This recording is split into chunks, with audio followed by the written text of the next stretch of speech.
What's up mga titos and titas? Welcome to Recorded, Crypto Recorded USA. Iba yung title ng show natin today. Kamusta po kayo? Time check muna tayo. It's 8:26 p.m. dyan sa Philippines and 8:26 a.m. dito sa East Coast sa US of A. Kaya recorded po ulit ito mga titos and titas. Well, today we're gonna take a look at the chart of Bitcoin. Pag-usapan natin, meron akong nakikita dun sa loob ng kanyang bear flag. Meron doon possible na rising wedge na most likely maiipit ito by Friday. So, babasag ba siya pababa para bumalik ulit siya doon sa ilalim ng bear flag or ibe-break niya, kukuha siya ng liquidity pataas papuntang 80, papuntang 85 bago tayo bababa ulit. Alright, we gotta take a look at that. Pag-usapan din natin, ang daming namimili ha. Hindi dito sa US. Hindi dito. Ang daming namimili. Bitmine and Strategy. Bumili po ng Bitcoin and Ethereum. And according to one of the articles na papakita rin natin sa inyo mamaya, yung mga retailers are back. Are back. Dahil ba yan sa Rave token, bumalik sila. Okay. Sige, simulan na natin tong show ha mga titos and titas. Una ko na munang ipapasok ito mga balita natin galing sa The Calculated Trade. Strategy buys 2.54 billion, marks third largest BTC purchase ever.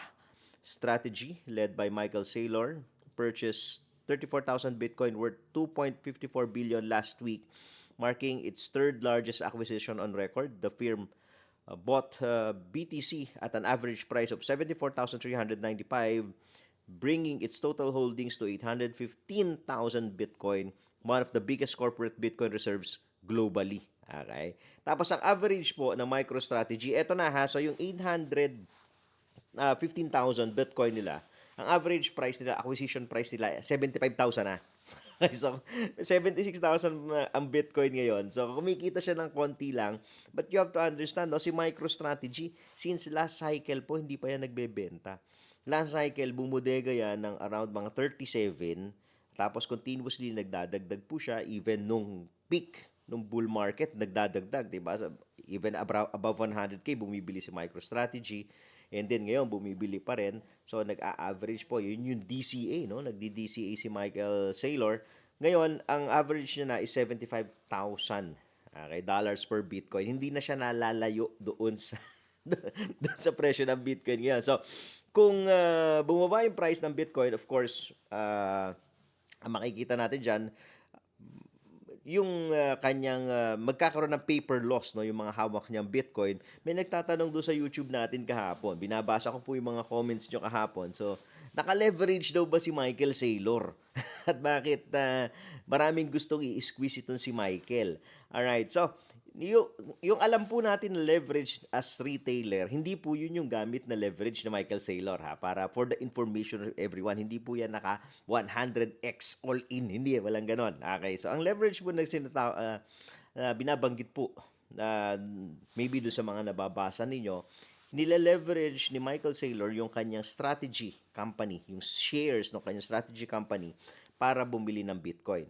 Just recently, itong purchase po niya na to, nag-raise siya ng capital, okay, through preferred shares, and then yung nakuha niya pong capital doon ay binili niya ng Bitcoin. Ngayon, bakit tinatawag na leverage? Kasi hindi niya po pera yun eh. Diba? Pera po ng mga investors yun.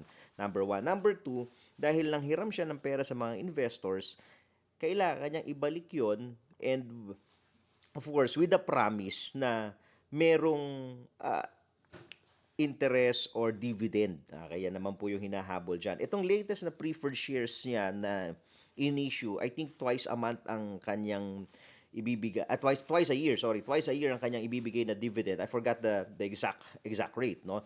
So you have to understand, ito nga yung, kaya sinasabi ng mga tao, paano kung bumaba pa ng bumaba yung price ng Bitcoin, si Michael Saylor, kailangan niyang continuously, no, especially preferred shares, kailangan continuously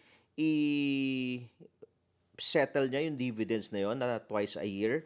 Kailangan niya ibigay. Ngayon, if mangyayari is tumagal yung price ng presyo ng Bitcoin lower than their acquisition price, longer enough para maubusan sila ng funds pambayad dun sa kanilang mga dividends, mapipilitan sila magbawas o magbenta ng kaunti ng Bitcoin nila just to settle their obligation. So, yun po yung sinasabi nila na baka ma-liquidate si si Michael Saylor, ano.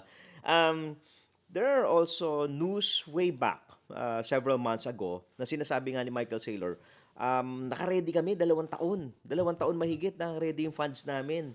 Kahit na tumagal tong bear market na to ng 2 years or more, naka-ready yung funds namin. Yun ang sinasabi ni Michael Saylor. And you also have to understand that last cycle, si Michael Saylor, hindi naman na-liquidate.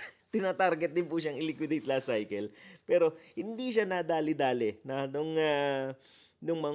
I think, paga mga 15,000 na si Bitcoin. Sabi, sige Michael Saylor, i-liquidate namin. Sabi ni Michael Saylor, sige, pababain nyo ng 4,500 kung gusto nyo akong i-liquidate. Hindi naman umabot po doon sa liquidation price ni Michael Saylor. Again, mga titos and titas, this is a bullish news, no, dahil si MicroStrategy, one of the biggest corporate Bitcoin holder, continuously buy, and their average price is $75,000. So yung mga kasama natin titos and titas, no, yung mga tipay traders natin na nag-start na magbodega. Yan ang kagandahan, 'di ba? This cycle nag-start tayo February. O, tignan ninyo, di mas mababa yung average natin kay Michael. Hindi ba? 75 siya tayo, mga average natin below 70. Hindi pa tayo nabili. Ako, personally, hindi pa ako nabili above 70 because this April, hindi pa naman tayo bumibili. No? So, yun yung power ng DCA. No? Yung power ng DCA. As long as maayos yung pagkakaprogram mo, nung pagbili mo, lalo na tayo, mga retailers, hindi naman tayo naka-leverage. Not unless po, yung pinambibili nyo ng Bitcoin, inutang ninyo.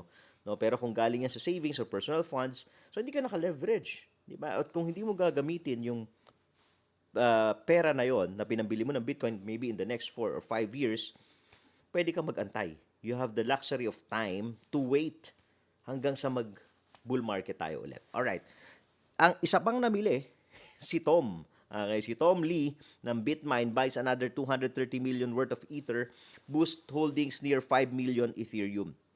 Bitmain Immersion Technologies snap up 101,000 Ethereum worth over 230 million last week, marking its largest weekly purchase of 2026. The move pushes the firm's total holdings to nearly 5 million ETH, reinforcing its position as the biggest Ethereum-focused treasury player. Etong si Tom Lee naman, siya naman yung Michael Saylor ng Ethereum. Siya naman yung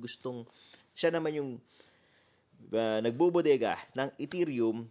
Most likely, inaral po yan ni Tom Lee. No?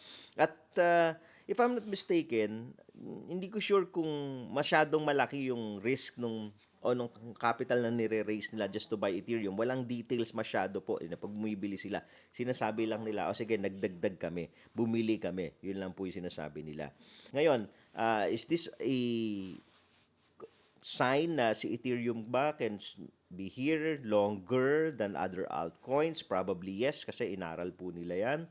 And you have to understand na si Ethereum ay first mover ng mga alts, di ba? Kung siya yung mothership, siya yung nanay ng mga altcoins, no? So, kung inaral po nila, there's a possibility, but they need to consider the volatility also of altcoins. Why? Primarily because even si Ethereum last cycle, di ba? Nakita naman natin, hindi naman siya nag-record ng higher than its all-time high na significant. No? Umakyat po ng konti pero konting-konti lang ang inakyat ni Ethereum than its all-time high. So, meaning to say, kung next cycle ay si Ethereum, let's say bumubudega sila at 2,000. No? At si Ethereum ay umabot lang ng another 4,000, 3,000. We don't know. Diba? Kikita pa rin naman sila pero baka hindi ganun kalaki compared sa ginagawa ni Michael Saylor. Kasi nakikita natin yung performance ni Bitcoin, it always outperforms its previous bull market. Diba? Significantly. Kumbaga siya talaga yung siya yung consistent sa lahat ng mga cryptos. Si Ethereum, medyo may question ka pa ng konti doon. And maybe next cycle, magkakaroon ka na naman ng balita na may Ethereum killer, etc. So, ang kailangan lang naman ni Tom Lee dito, staying power and making sure na yung money flow, no? Ako ganun pa rin ako pagdating sa alts, no? Money flow game pa rin. Yung money flow will stay with Ethereum longer enough and bigger enough para makalabas siya. 'Di ba? Kasi imaginein po ninyo, di ba? So kung si halimbawa walang sumabay kay Tom Lee. Halimbawa si Tom Lee lang ang talagang bullish siya sa Ethereum pero yung iba, "Hoy, ayaw na namin diyan sa ETH. Napakamahal," ganyan, di ba? Tapos may lumabas na ETH killer, di ba? Tapos ang dami ng mga options ng mga smart contracts. Baka mamaya hindi umikot yung money flow sa kanya. Again, this is just a speculation. Ano? Of course, Tom Lee is mas magaling sa atin yan eh. Malalim yung pag-aaral po niya. Tayo ay nag-i-speculate lang. No? So, titignan natin. So, what Tom Lee is doing to Ethereum, ito po yung ginawa ni Michael Saylor sa Bitcoin. Alright, next natin na balita. Talo na tayo dyan. So, dalawa na ha. Dalawang corporate, bumibodega ng Bitcoin at ng Ethereum. Pabalik tayo sa mga retailers. Bitcoin leads as US crypto adoption rebounds. US crypto adoption has rebounded sharply according to Deutsche Bank with participation rising back to 12% in March after dipping earlier in 2026. Despite cautious sentiment on prices, Bitcoin remains the dominant asset held by 70% of investors and leading future investment preferences. Okay? The report highlights renewed institutional interest with Bitcoin ETFs attracting around 1.3 billion inflows, helping stabilize prices near the 70K to 75K range. Okay. So, nagbubodega yung insti dito, nagbubodega rin mga institutional through ETF and retailers bumalik na rin po again according to this article nung March po mga titos and titas, no. So marami nang ibig sabihin lang, no, marami na rin nag-start magbodega. Yun lang naman. Kaya siguro yung price ni Bitcoin, hindi na nga nagko-consolidate na lang, hindi na siya masyadong bumaba, no, below 60,000. Hindi na nga natin i-revisit yung low na yun. But it's not saying na hindi na natin i-revisit yan, ha. Kasi right now, sabi ko nga sa inyo, yung war is already factored in. Okay, so we need another big catalyst for Bitcoin's price to push downward kung gusto natin bumaba. Okay? Mas malaki sa gera dapat yun. Ano yun? Masakanda natin pag-usapan. Okay?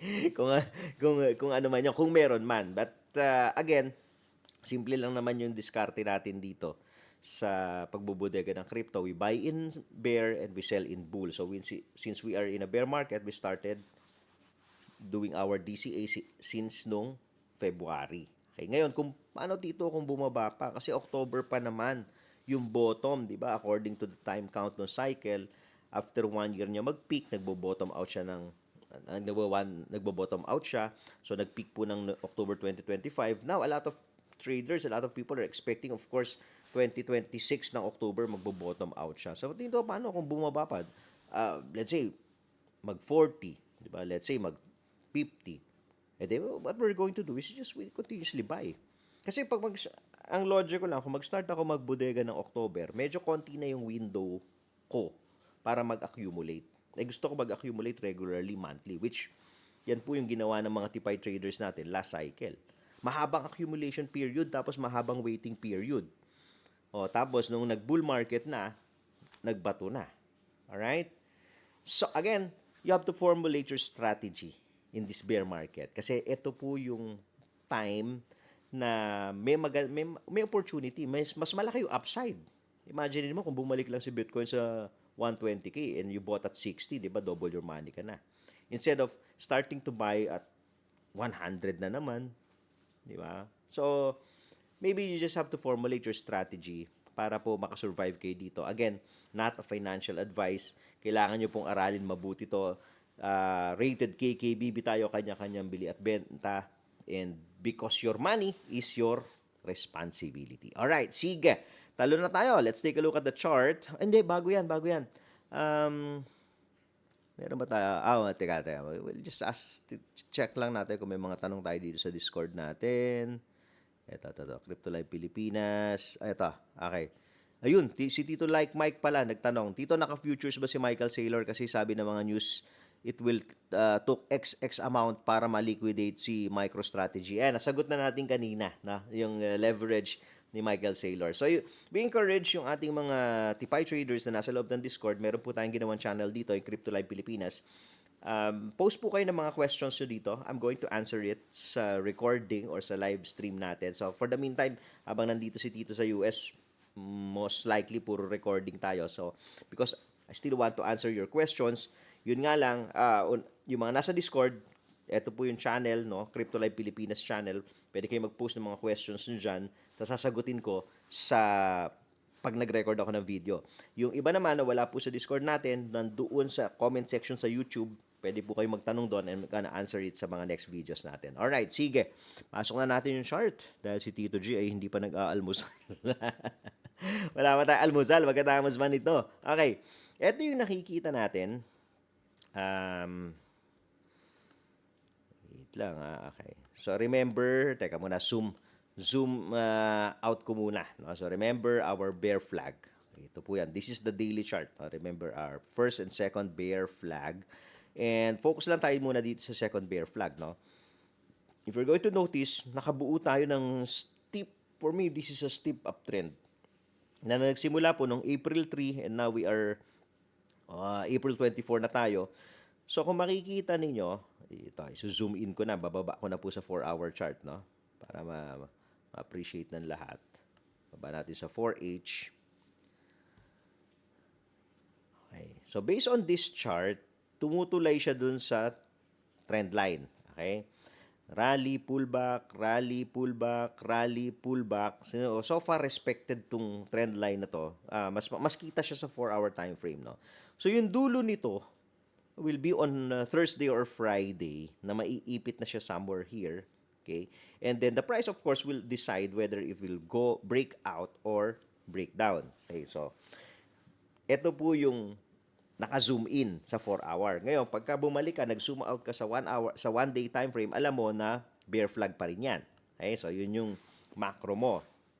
So ngayon, pag tumingin ka ng probability, there's a likelihood, for me there's a likelihood na ang basag pababa.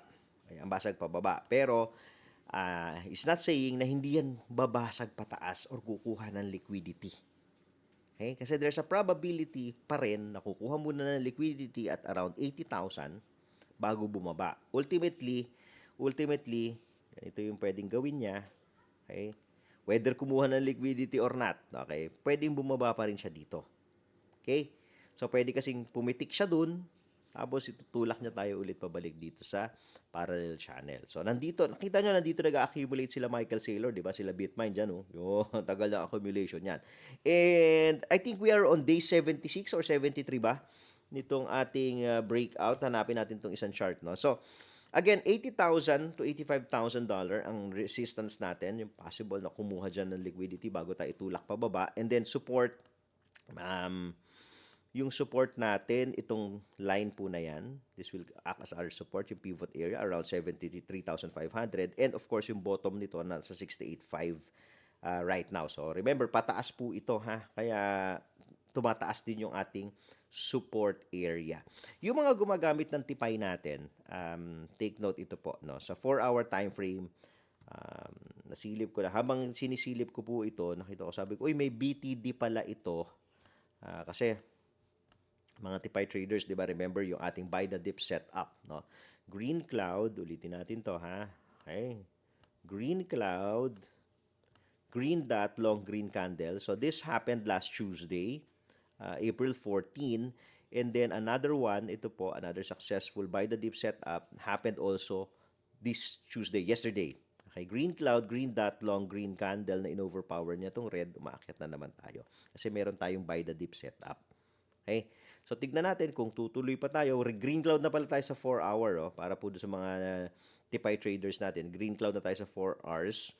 So, yung likelihood, no? For me, yung likelihood na itatouch nito, 80 or 78.5 yung highest level natin, eh.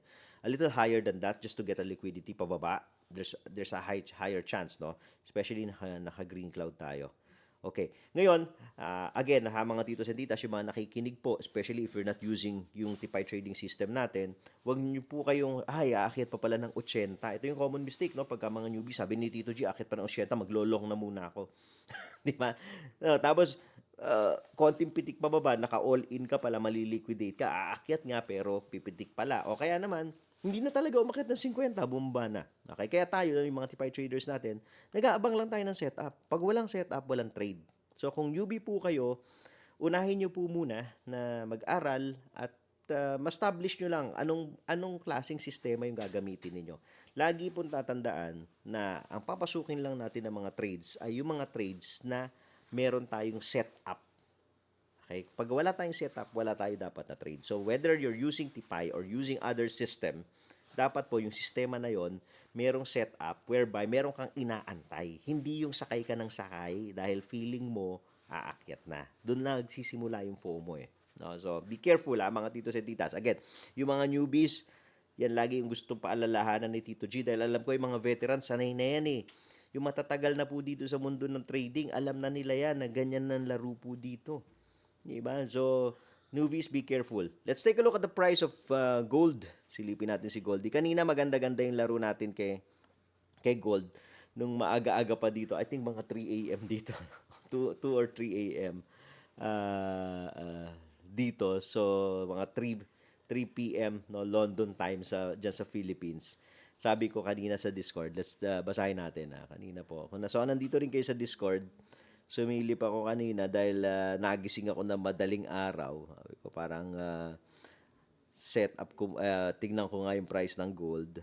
Where is gold? Teka. Silipin natin. To.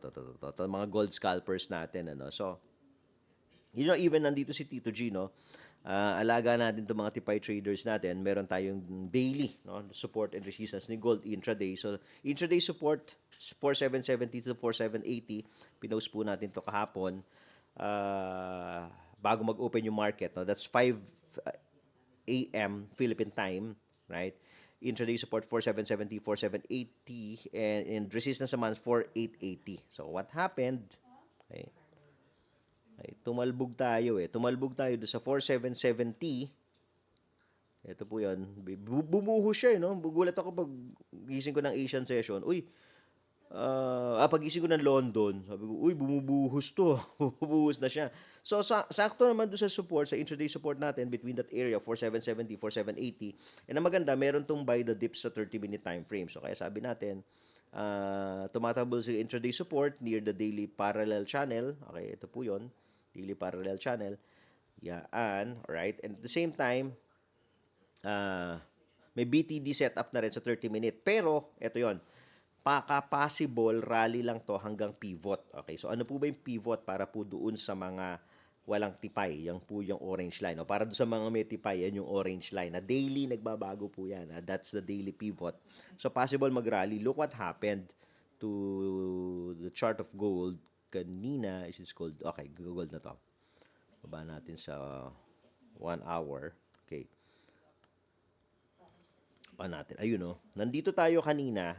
Buy the dip setup.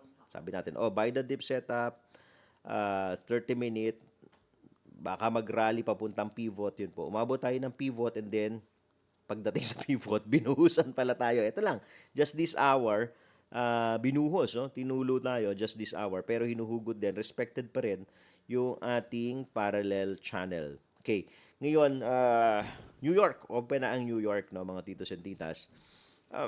Yung buy the dip setup natin, teka, tignan ko sa this is the 1 hour. Okay, buy the dip setup natin sa 1 hour. So usually ang nang ginagawa kasi nito, ayun, ito sinungkit na nito yung liquidity, no?